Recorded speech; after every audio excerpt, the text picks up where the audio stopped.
Cuán firme cimiento se ha dado a la fe de Dios en su eterna palabra de amor. Con el propósito de compartir con usted las inmutables verdades de la palabra de Dios, presentamos A Través de la Biblia, un estudio detallado y sistemático de toda la Biblia que le ayudará a conocer lo que Dios ha revelado para nuestro provecho espiritual. Estos estudios bíblicos fueron diseñados y elaborados por el Dr. J. Vernon McGee, versado maestro de la Biblia, quien dedicó la mayor parte de su vida a la enseñanza clara y sencilla de la palabra de Dios. Acompáñenos, pues, mientras avanzamos en nuestro recorrido a través de la Biblia. Cuán firme cimiento la palabra de Dios. Es un gozo estar nuevamente con usted, amigo oyente, para traerle otro estudio de la serie A Través de la Biblia. Continuamos hoy, amigo oyente, nuestro recorrido por el Evangelio según San Marcos. En nuestro programa anterior comenzamos a considerar el llamamiento de Leví por parte de Jesús. Y vamos a comenzar hoy leyendo los versículos 15 y 16 de este capítulo 2 del Evangelio según San Marcos. Aconteció que estando Jesús a la mesa en casa de él, muchos publicanos y pecadores estaban también a la mesa juntamente con Jesús y sus discípulos, porque había muchos que le habían seguido.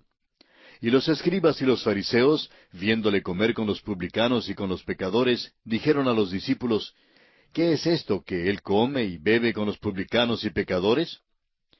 ¿Notó usted que se declara aquí 3 veces que los convidados eran publicanos y pecadores? Al parecer no había en la lista ningún hombre bueno. Ninguno de entre los electos del pueblo estaba allí. Note usted que los publicanos vienen antes de los pecadores. Estos eran los recaudadores de impuestos de aquel entonces. Ahora el versículo 17 dice así: Al oír esto Jesús les dijo, Los sanos no tienen necesidad de médico, sino los enfermos. No he venido a llamar a justos, sino a pecadores. Esa es una contestación tremenda. Usted no convida al doctor a que venga a su casa para cenar y luego pedirle que le mande la cuenta cuando no hay ninguno que esté enfermo. Es cuando usted está enfermo que quiere que el médico venga. El Señor Jesús dijo que Él no había venido a llamar a justos, sino a pecadores. Había una sola clase de gente allí y no había justo presente. Es que los fariseos creían que ellos mismos sí eran justos. Ahora el versículo 18 dice, Y los discípulos de Juan y los de los fariseos ayunaban, y vinieron y le dijeron, ¿Por qué los discípulos de Juan y los de los fariseos ayunan, y tus discípulos no ayunan? Estaban bajo la ley, pero bajo la ley no había ninguna instrucción dada en cuanto al ayuno. Dios había dado 7 fiestas para su pueblo, pero no les dio días de ayuno. Ahora leamos la respuesta de Jesús en los versículos 19 y 20. Jesús les dijo, ¿acaso pueden los que están de bodas ayunar mientras está con ellos el esposo? Entre tanto que tienen consigo el esposo, no pueden ayunar. Pero vendrán días cuando el esposo les será quitado, y entonces en aquellos días ayunarán. Lo que está diciéndoles es que es mucho más importante que estén en relación correcta con Él y que tengan comunión con Él antes que ayunen. Es lo mismo hoy en día, amigo oyente. Es una cosa ser religioso y aparentar ser cristiano, pero es otra cosa sumamente diferente el gozarse de la comunión con el Señor Jesús y amarle de todo corazón. Y pasamos ahora a considerar otro aspecto en este capítulo. La parábola de los vestidos viejos y nuevos y de odres nuevos. Leamos los versículos 21 y 22 de este capítulo 2 de Marcos. Nadie pone remiendo de paño nuevo en vestido viejo. De otra manera, el mismo remiendo nuevo tira de lo viejo y se hace peor la rotura. Y nadie echa vino nuevo en odres viejos. De otra manera, el vino nuevo rompe los odres, y el vino se derrama, y los odres se pierden. Pero el vino nuevo en odres nuevos se ha de echar. El Señor está dando 2 instrucciones en cuanto a esta nueva vida de amor y comunión con Él. Él está diciendo que Él no vino para refinar la ley, no vino para añadir algo más al sistema mosaico, no vino para añadir ningún refinamiento ni cambio a la ley. vino para hacer algo nuevo. No vino para remendar un vestido viejo, sino para darnos un vestido completamente nuevo. Bajo la ley, los hombres trabajaban y sus obras eran como un vestido apolillado. Nuestro Señor vino para proveer un vestido nuevo de justicia que cae sobre un pecador que confía en Cristo, y éste le permitirá pararse con completa seguridad delante del Dios Todopoderoso. Esta es la cosa gloriosa y maravillosa que Jesús está diciendo aquí, amigo oyente. Nuestro Señor no vino para extender ni para proyectar la ley ni la religión del sistema del Antiguo Testamento. Vino a presentar algo nuevo, y lo nuevo será que Él morirá por los pecados del mundo. Ese será el vestido nuevo. A Él le gustaría poner a un hombre nuevo en aquel vestido. El vino nuevo se echa en nuevos odres. Un nuevo vestido se pone en un hombre nuevo. Aquel vestido de justicia cae sobre aquel que por la fe ha llegado a ser hijo de Dios. ¡Qué cosa más tremenda! Ahora consideremos el aspecto del señorío de Jesús sobre el día de reposo. En la última parte de este capítulo llegamos a un día de reposo en los sembrados. Luego el capítulo 3 principia con un día de reposo en la sinagoga. Hemos visto esto ya anteriormente. El hecho es que estos dos incidentes se encuentran en el Evangelio según Mateo y también en Lucas. Es un incidente muy importante porque fue por causa de esta cuestión del día de reposo que Jesús rompió con los príncipes religiosos. Desde aquella ocasión en adelante, ellos buscaban su muerte.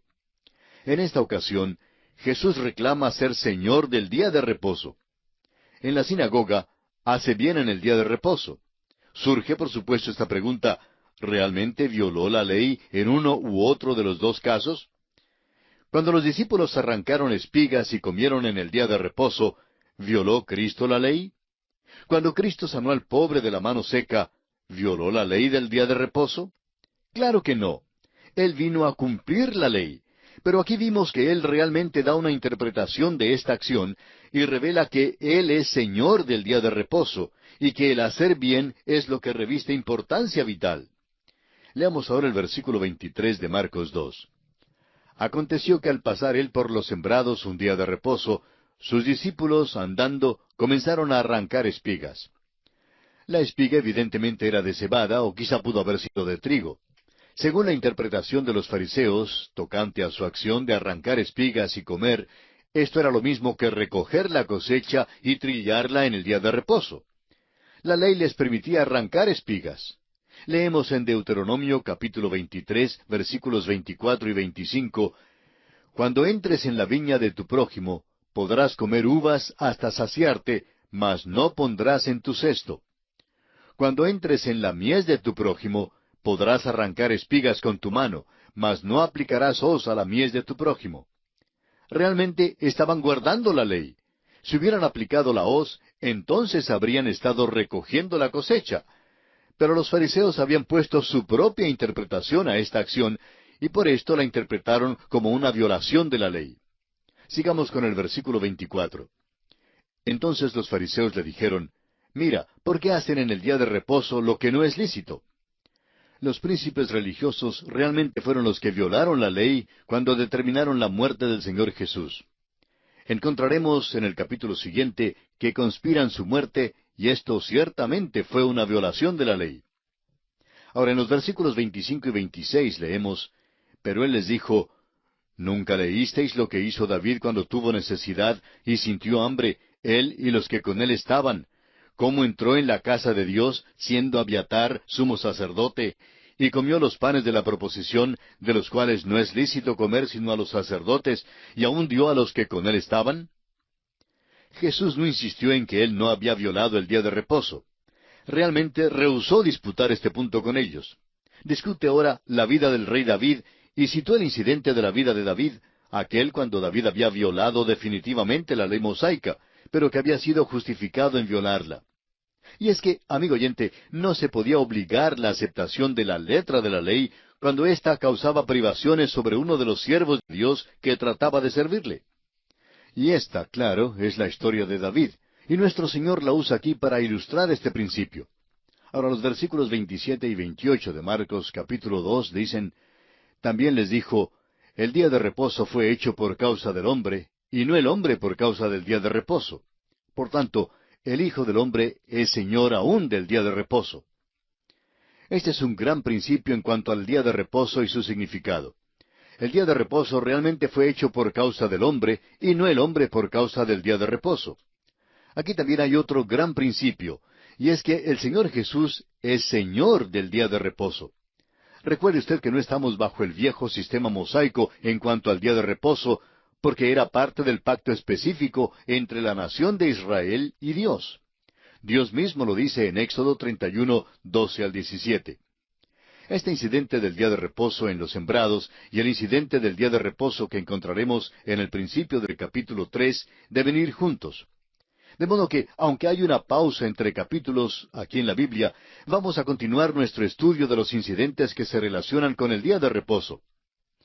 Y así concluye nuestro estudio del capítulo 2 del Evangelio según San Marcos. Nos encontramos ahora en el capítulo 3. En este capítulo Jesús sana al hombre de la mano seca en el día de reposo. Las multitudes vienen a él. Jesús llama a los 12 apóstoles. Amonesta contra el pecado imperdonable y declara una nueva relación familiar.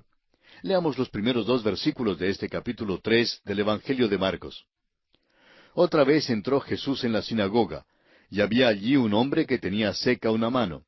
Y le acechaban para ver si en el día de reposo le sanaría, a fin de poder acusarle. Aquí surge la pregunta, ¿habrán colocado a este inválido allí a propósito? Creemos que la respuesta es que sí. El otro caso que involucraba el sábado sucedió en los sembrados, o sea, en un lugar secular. Pero aquí ocurre dentro de la sinagoga, considerado como un lugar sagrado. El Señor Jesús había estado sanando a las multitudes y realmente podía cumplir un gran ministerio en este respecto. Sus enemigos sabían que si colocaban a este hombre que era inválido aquí mismo en el camino del Señor, Jesús haría algo cuando llegara a la sinagoga. Realmente estaban adulando al Señor Jesús, pues pensaban, claro que le sanará. Pero su único interés era poder decir que Jesús había violado la ley del día de reposo al sanar a ese hombre en aquel día. Creemos que colocaron al inválido allí porque dice aquí que sus enemigos estaban allí acechando. Esto ocurrió durante el principio del ministerio del Señor, pero ya sus enemigos estaban allí buscando alguna excusa débil para poder acusarle. Y no tienen que esperar mucho rato porque note usted lo que Jesús hizo. Veamos el versículo 3. Entonces dijo al hombre que tenía la mano seca, levántate y ponte en medio. Pidió al hombre que pasara adelante para colocarse en medio del grupo porque quería decir algo. Y créanos, amigo oyente, que nuestro Señor dirá algo.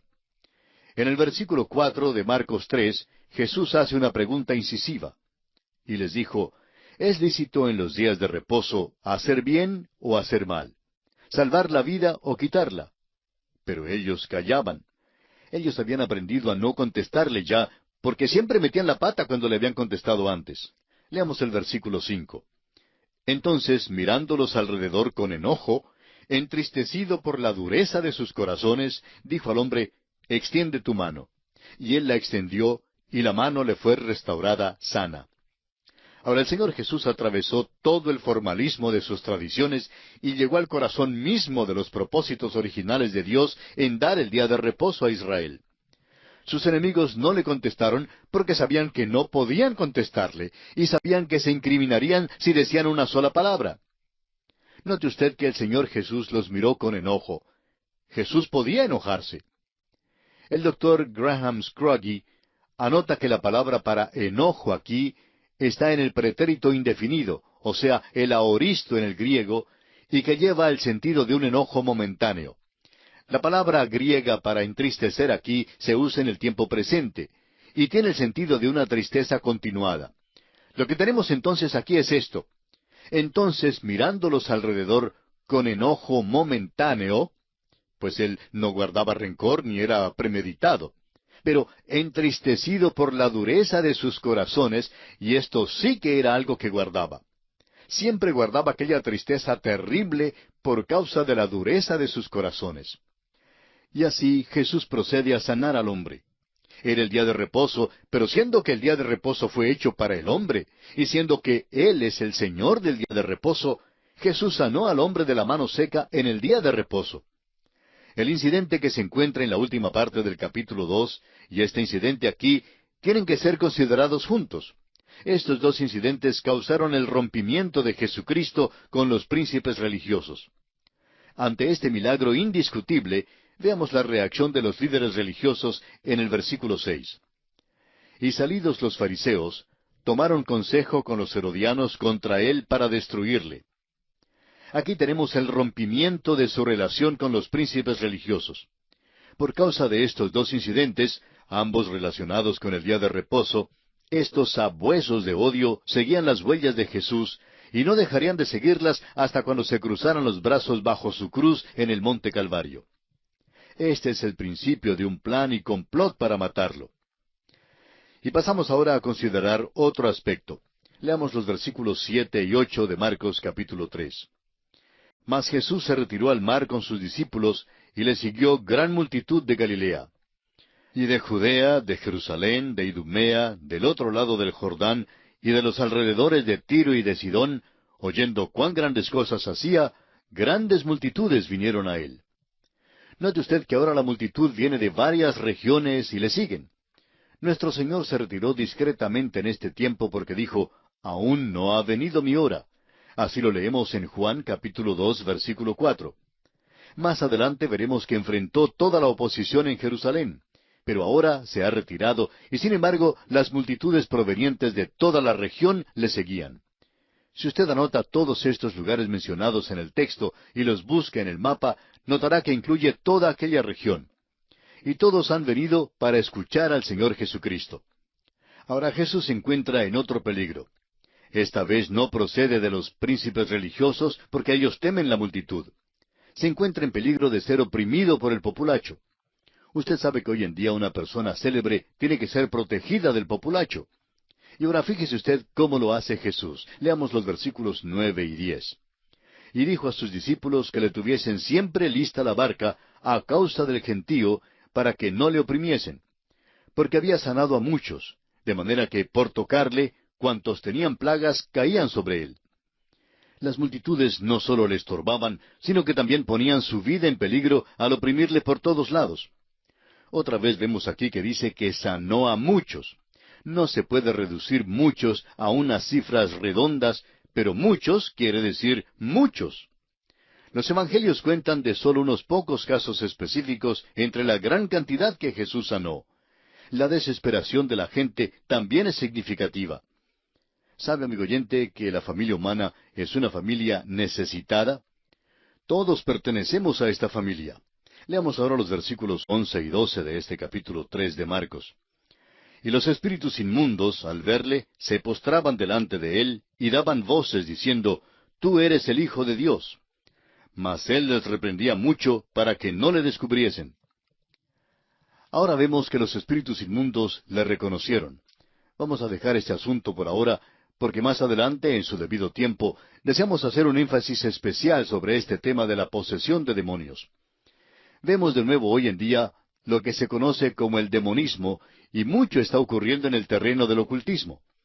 Pero vemos que el Señor Jesús no quería tener el testimonio de estos seres depravados. Los demonios le reconocieron, y esto quizá pueda parecer extraño, pero Él no quería tener nada que ver con su testimonio. Y pasamos ahora a otro aspecto. Jesús escoge a los 12 apóstoles.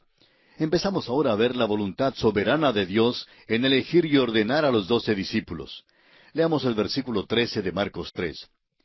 Después subió al monte y llamó así a los que Él quiso, y vinieron a Él. Esto es algo que nos gustaría que usted anote. Jesús es quien elige aquí, o sea que, gústenos o no nos guste, Él es quien elige. El capítulo 15 del Evangelio de Juan, versículo 16, registra las palabras de Jesús, No me elegisteis vosotros a mí, sino que yo os elegí a vosotros, y os he puesto para que vayáis y llevéis fruto, y vuestro fruto permanezca, para que todo lo que pidiereis al Padre en mi nombre, Él os lo dé.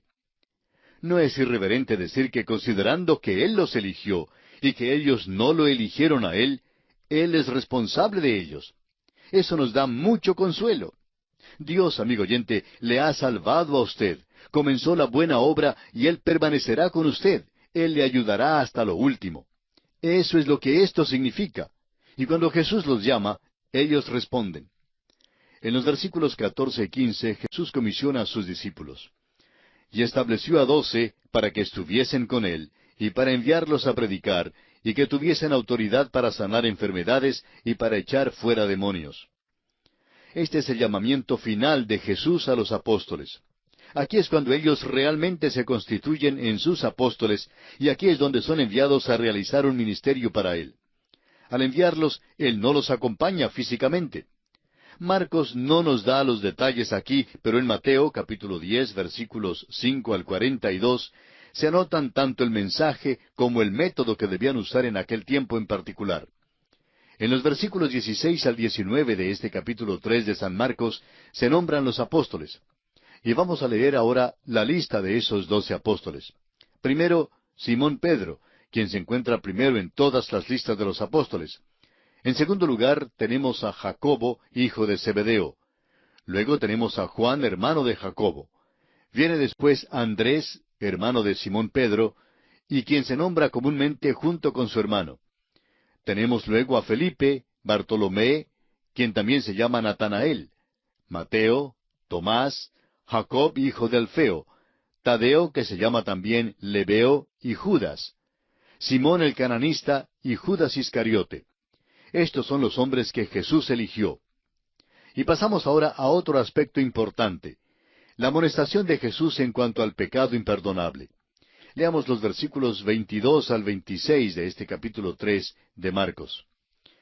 Pero los escribas que habían venido de Jerusalén decían que tenía a Beelzebú, y que por el príncipe de los demonios echaba fuera los demonios. Y habiéndolos llamado, les decía en parábolas, ¿cómo puede Satanás echar fuera a Satanás? Si un reino está dividido contra sí mismo, tal reino no puede permanecer. Y si una casa está dividida contra sí misma, tal casa no puede permanecer. Y si Satanás se levanta contra sí mismo y se divide, no puede permanecer, sino que ha llegado su fin. Lo que Jesús está diciendo es simplemente esto. Él no podía echar fuera a los demonios por el poder de los demonios mismos, por la simple razón de que en tal caso una casa estaría dividida contra sí misma. Leamos ahora el versículo 27. Ninguno puede entrar en la casa de un hombre fuerte y saquear sus bienes, si antes no le ata, y entonces podrá saquear su casa. Hay que atar a un hombre fuerte antes de poder saquear su casa. Y esa es la verdad aquí. El Señor Jesús no hace estos milagros por el poder de Satanás, porque entonces Satanás estaría dividido contra sí mismo. Ahora los versículos 28 al 30 nos dicen, de cierto os digo que todos los pecados serán perdonados a los hijos de los hombres, y las blasfemias cualesquiera que sean. Pero cualquiera que blasfeme contra el Espíritu Santo no tiene jamás perdón, sino que es reo de juicio eterno. Porque ellos habían dicho, tiene espíritu inmundo.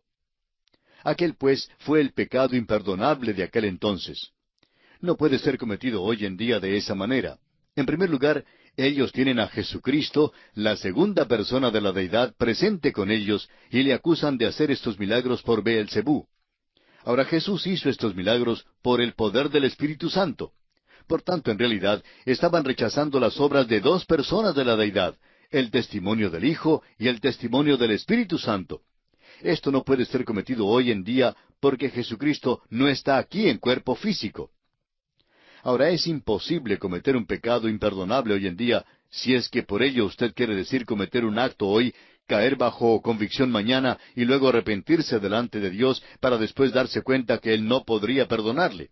Esto es imposible, porque Cristo murió por todos los pecados, no solamente algunos pecados. No murió por todos los pecados, con la excepción del pecado imperdonable.